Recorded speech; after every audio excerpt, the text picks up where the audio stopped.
Most of the time when you get an old Jeep, the electrical systems are really bad.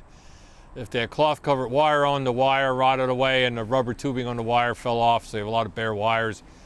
Plus the fact that everybody thought they had to go up underneath the dash with their wire cutters and think they were making things better than what they were. So most of the time on an old Jeep, the harnesses are really in terrible shape.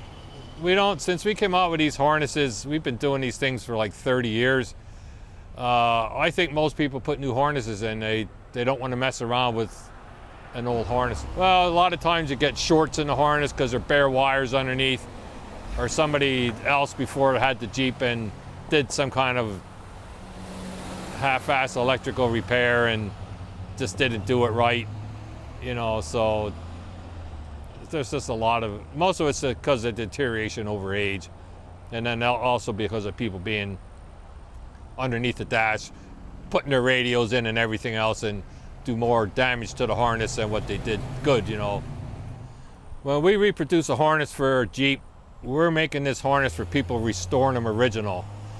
We don't really make harnesses for people putting V8s in or doing any other tons of modification with extra lights and things like that. We're into making them back original.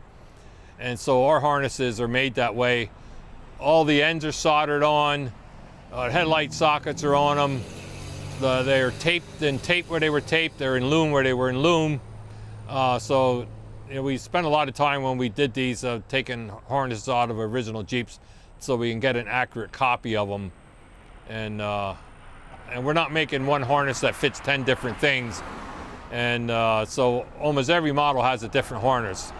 If it was a 6-cylinder, it's different than a 4-cylinder.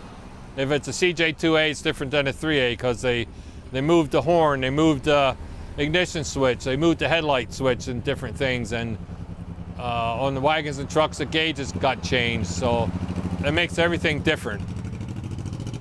A lot of the other harnesses that are on the market are harnesses that are like a fits-all harness, so fit 10 different things. And when you buy the harness, you got to put all your ends on and almost make the thing yourself anyway.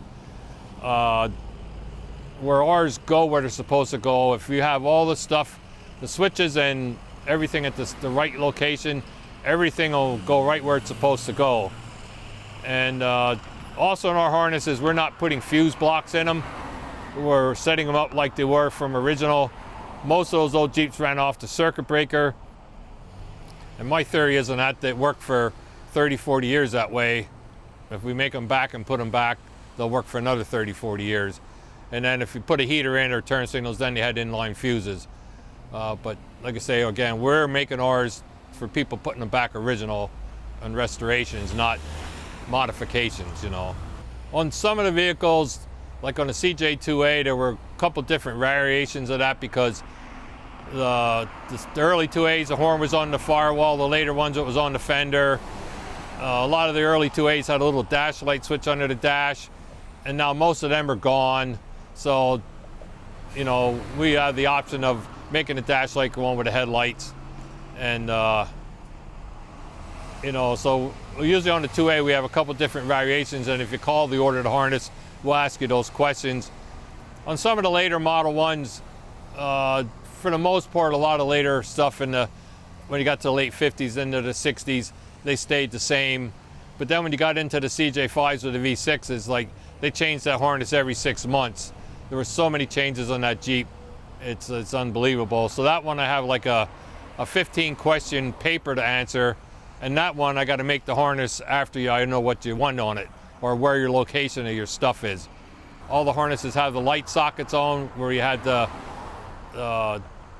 light the gauges up and all that stuff. They're all on. The harnesses that have the idiot lights and the speedometer, they're also on, so you just plug them in the back of your speedometer. So it pretty well goes together pretty simple.